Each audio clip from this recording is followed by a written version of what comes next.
Hello friends, welcome to Shiksharthi. In this video, we'll be talking about congruency under the head of geometry. So let's start.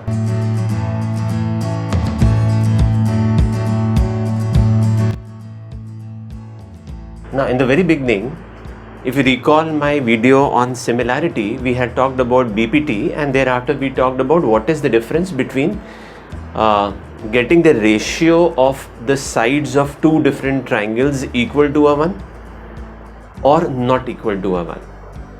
So for example, if I take these two triangles and if I take the ratio of the sides, the corresponding side means if I say that these two angles are equal, I will take the ratio of these two sides.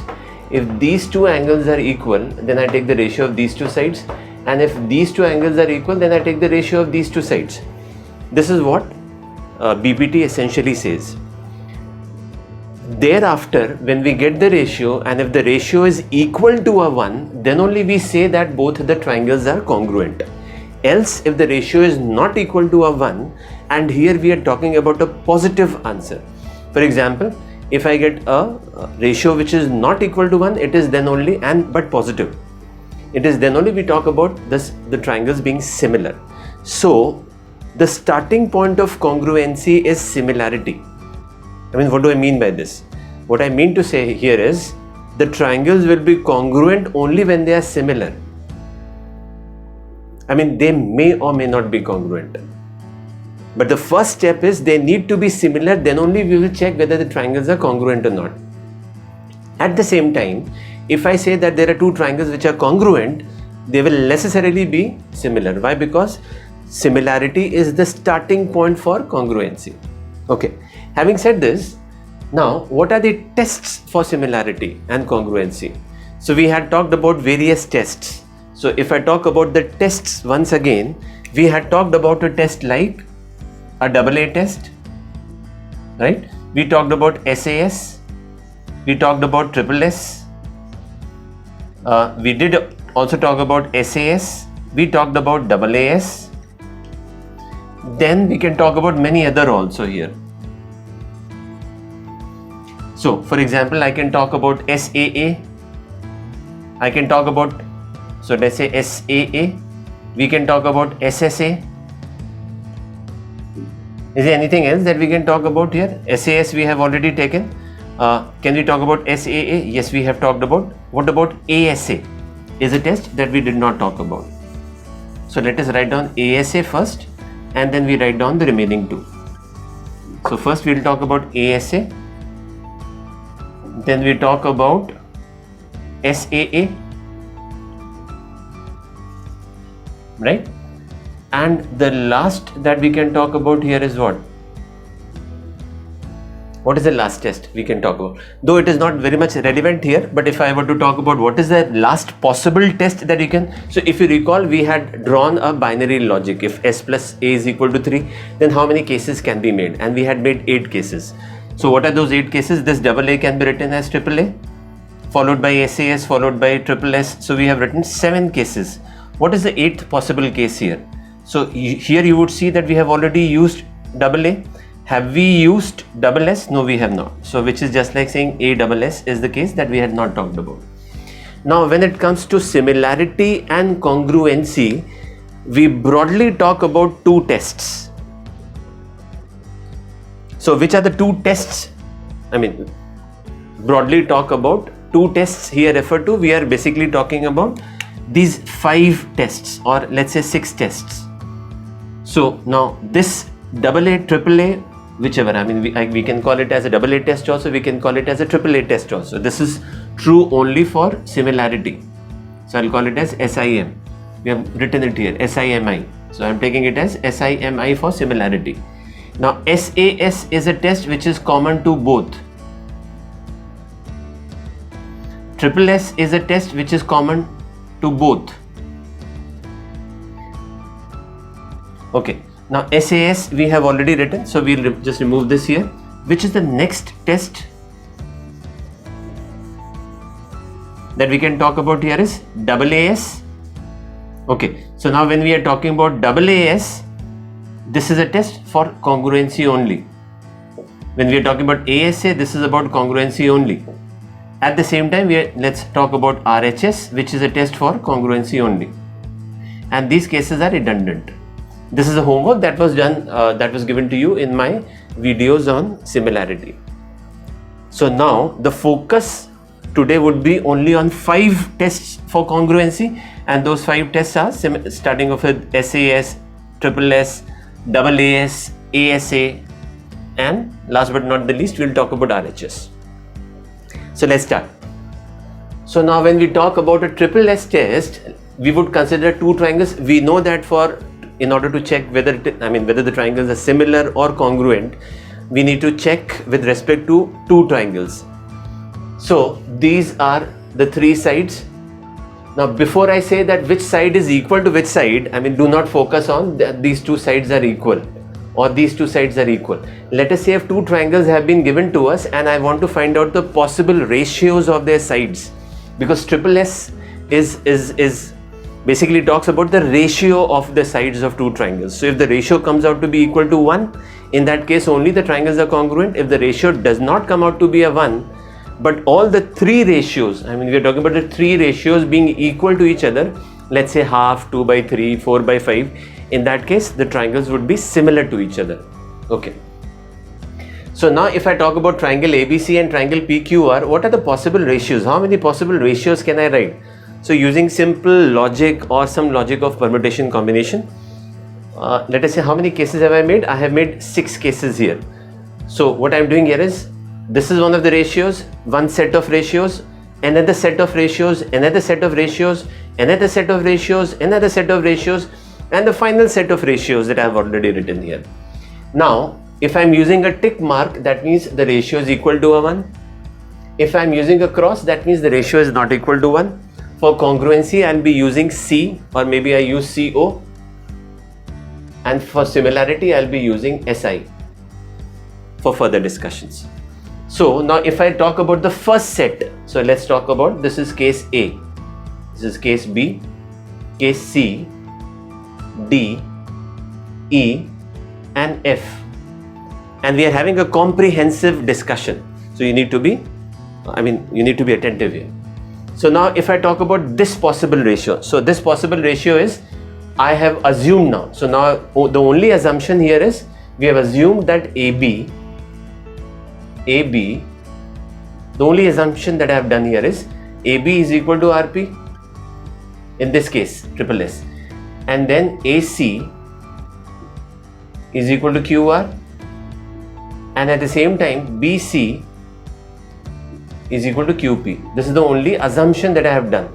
If I would not have done any assumption, then how many cases was I supposed to make? I was supposed to make 6 cases with respect to 2 triangles,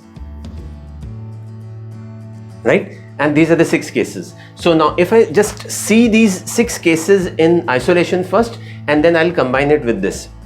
So first case is, I could get one of the cases in which all the 3 values were equal to a 1. Now which is that case? This is the case that I'm taking here. So in this case, all the 3 ratios are equal to a 1. In this case, both the triangles, we are basically talking about which triangle? We are talking about these 2 triangles. So in that case, we would talk about the sides. So let's say AB is equal to RP.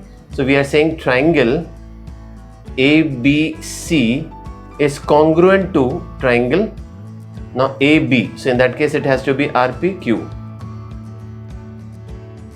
If you recall, we had talked about, now since similarity is a stepping stone for congruency, the order will be important, because the order is important for similarity, and thereafter we check for congruency. So the order is going to be really important.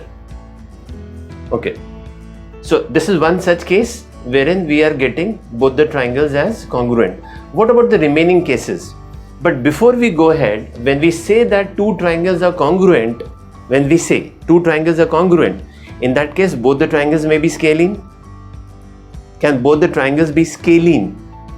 Can both the triangles be isosceles?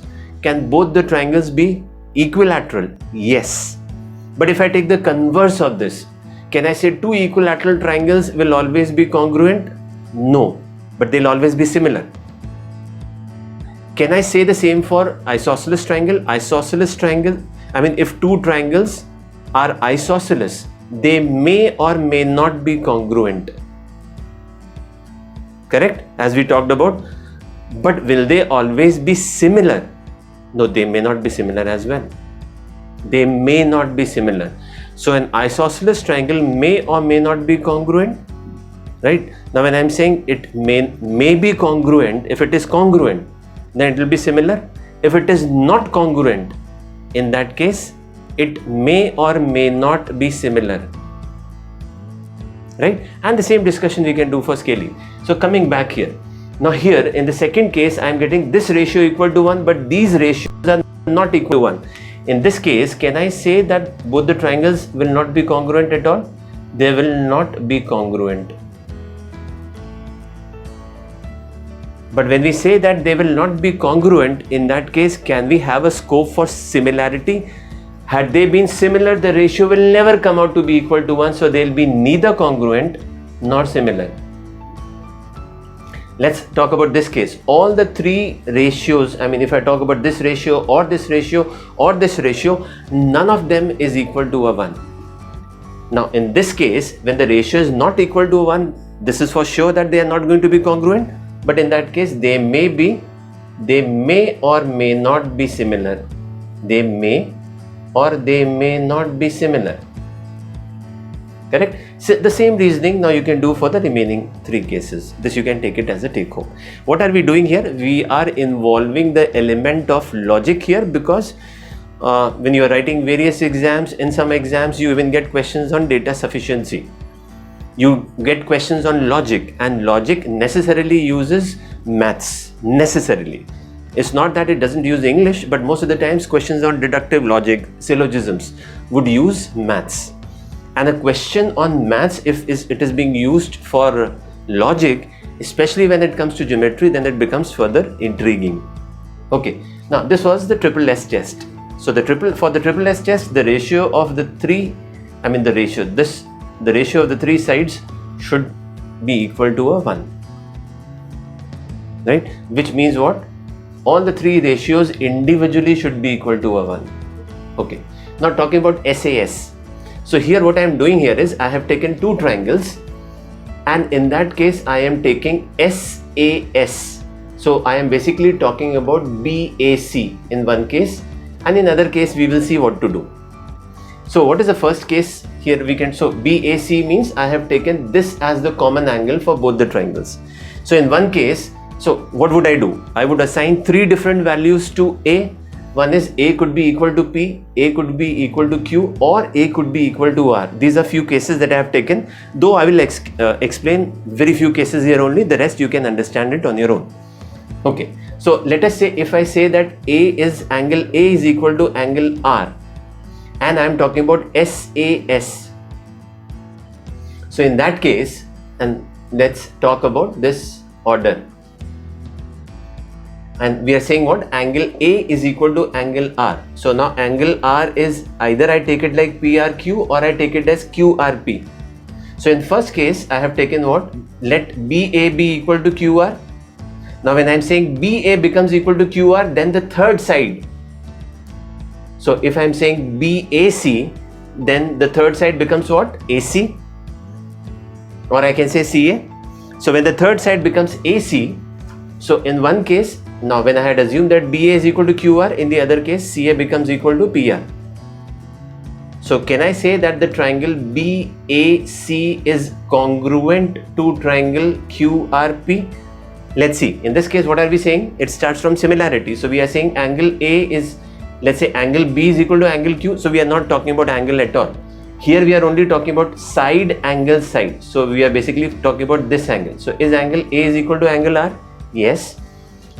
Now, what is a side? So if I have taken the order as BAC, so in that case I'll say BAC here, and here I could have taken either QRP or I could have taken PQR. Let's see. Could I taken PQR? No. If I am taking QRP and R remains common, there are two cases that I can make, right? I hope you are understanding. So in the second case, what will I do here is, keeping R as common, I'll just interchange the values of this. but still it remains the same. So we are saying if two triangles are congruent such that angle A is equal, we are using SAS. So SAS can be used in two different ways. Giving two different values to A and then taking the value of BA as either QR or taking the value of BA as PR. And here you can take another 4 cases. What are the remaining 4 cases that you can take here? Once you can assign the value of A as P, again you take 2 cases for it. Angle A is equal to angle P, and the last case that you can take here is angle A is equal to angle Q, and again you take 2 values for it, as we had taken 2 different values for the sides. Right. So if I combine all these 6 cases, you would see as the 6 cases we had made here. Similarly, here also we are going to make 6 cases. So we will say what? Triangle BAC is congruent to triangle QRP if I am saying angle A is equal to angle R. Right. So if I am saying angle A is equal to angle R, in that case, if I want to use SAS, I'll say what? If angle A is equal to angle R, I'll say what?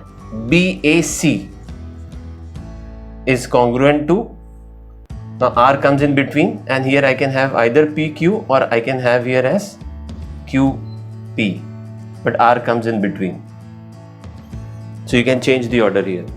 But keeping in mind that we are using SAS, so I can write down all the 6 cases.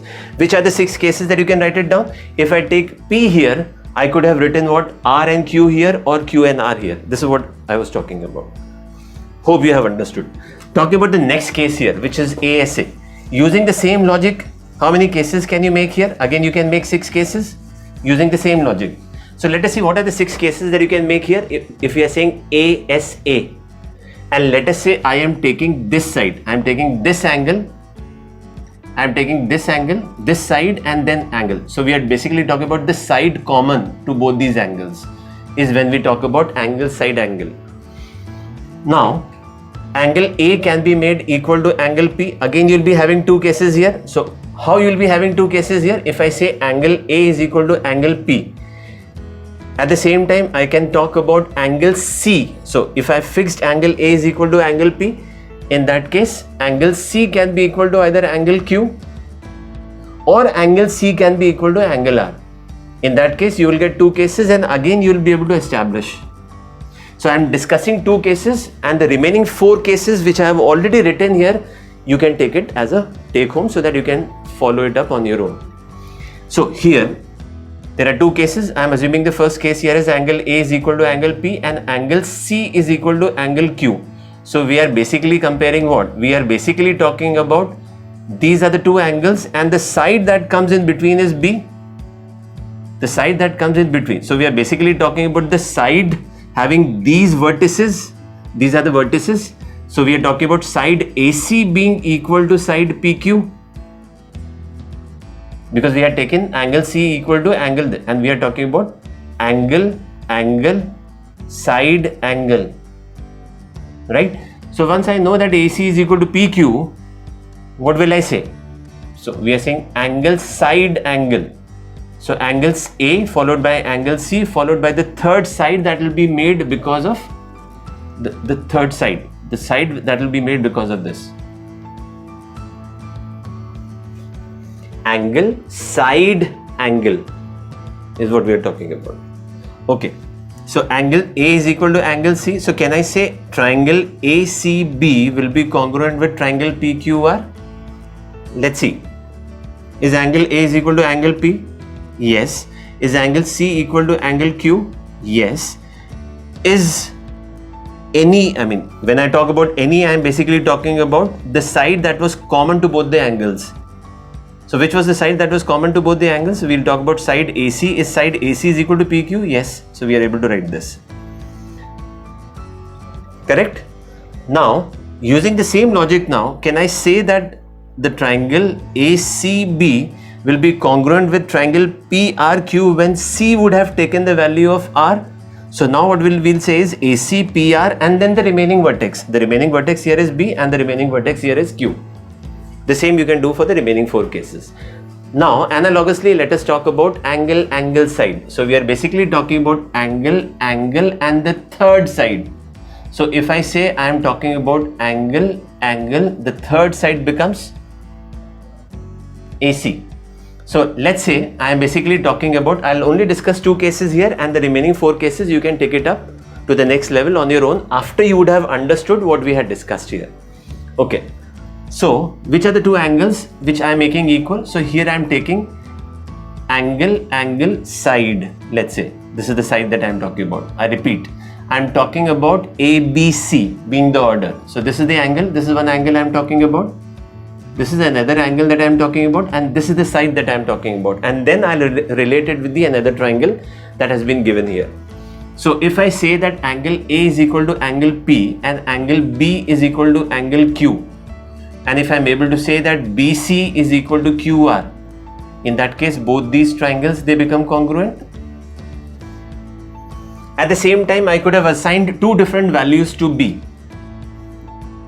Now once I know that if I fix the value of A, which I have done, these are the 2 cases that I have made.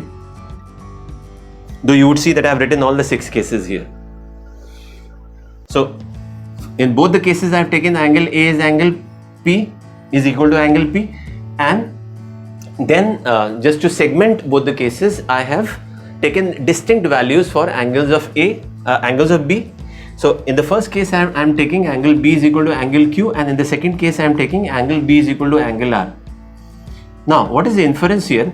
The inference here is, here we are assuming that BC is equal to QR, and here the assumption is BC is equal to RQ. Now when I say RQ, I am basically talking about, here I am talking about this order, right? And when I am saying angle A is equal to angle, and so here I am talking about this side of the triangle, this cyclic direction. Okay, so when I say this in the first case, how will I write? Now when I know angle A is equal to, so can I say triangle ABC is congruent to AB, now C is congruent to triangle PQR? Now dependent, if I change the value of B to R and P was common, the same I can write here, right? Similarly, when I take the value of angle A as Q and B as P and B as P, and once I take the angle of B as R, so accordingly, these are the 4 cases that I have already written here. The remaining 2 cases you can take it up on your own. The point that I am trying to make here is, these are the 4 tests that we can use for congruency, and the tests that we can use for similarity are the tests that we have already discussed in the video on similarities. The last test that you can use for congruency is RHS, where R refers to an angle. So let us say this is angle side side. So the one that I had crossed here, angle side side, this is a special case, the special case here for this, right? So this RHS comes as a special case. Why ASS is not used as let's say a comprehensive test or as a generic test is because it does not satisfy in all the cases. It satisfies only for a right angle triangle. So this you can say is RHS is nothing but a kind of ASS, where A stands for this right angle, this is a right angle, and the remaining 2 sides, this H is your hypotenuse, and the third side is you can take any other side. So for example, I can take one angle, one side I can take, now I know I can take hypotenuse here, here I take the perpendicular. In the second case I can take A, H and the base. So if somebody tells me that these are 2 triangles, are they congruent to each other? You will say what? Do they have a right angle? Yes, they have a right angle. What about the lengths of their sides? So here the length of the perpendicular is P, right? Here also the length of the perpendicular is P. Are they congruent with each other? Yes. The same thing you can discuss for their bases, or you can crisscross. Right? Now when I say crisscross, there may be a possibility that I change the triangle like this and the perpendicular becomes the base, but incidentally the length of the perpendicular was equal to the length of the base. That is how you can use RHS.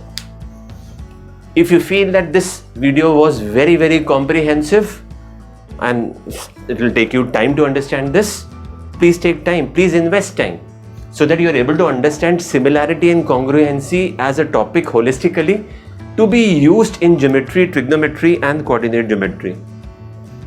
Because we will be using vividly and vastly.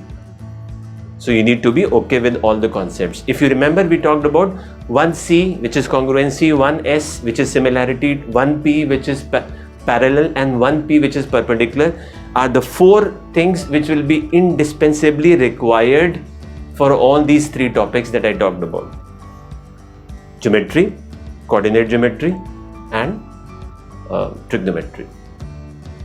If you feel that something very informative has been discussed in this video, please do not forget to like, share and subscribe to our channel.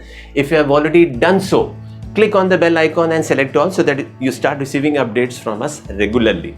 If you want us to do specific videos on some specific topics, please do put it in the comment section. We will get back to you. Thank you so much. Until next we meet, goodbye.